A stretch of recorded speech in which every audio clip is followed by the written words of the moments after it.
Hello மக்களே, நான் உங்கள் திவ்யாமணி.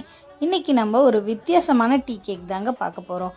ஆமாங்க, எனக்கே இந்த காம்போ ரொம்ப புதுசாகவே இருந்தது. கஸ்டமர் இது வந்து ரொம்பவே கஸ்டமைஸ் பண்ணி கேட்டிருந்தாங்க. சாக்லேட் ஃப்ளேவரில் டீ கேக் கேட்டிருந்தாங்க. அதே சமயம் எனக்கு நாட்டு சர்க்கரையில் வேணும் அப்படின்னு சொல்லி கேட்டிருந்தாங்க.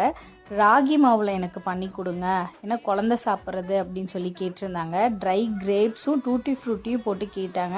அதுக்கப்புறம் மேலே வந்துட்டு லைட்டாக நட்ஸ் ஆட் பண்ணுங்கள், ஏன்னா எங்கள் பாப்பா வந்து நட்ஸு சாப்பிட மாட்டாங்க.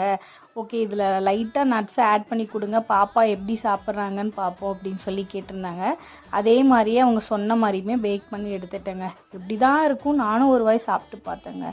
சொன்னால் நம்ப மாட்டீங்க, ராகியும் நாட்டு சக்கரையோட காம்போ எனக்கு ரொம்பவே பிடிச்சிருந்ததுங்க. இதே மாதிரி கருப்பு கவுனி ரைஸ், மில்லட்ஸ், கம்பு, கோதுமை இதில் எல்லாத்துலேயுமே நம்ம கஸ்டமைஸ் பண்ணி தரோம். இதே மாதிரி டீ கேக்ஸ்லாம் உங்களுக்கு வேணுமா? 2 days பிஃபோரே ஆர்டர் புக் பண்ணிக்கோங்க. நெக்ஸ்ட் வீடியோவில் பார்க்கலாம் guys. பாய்.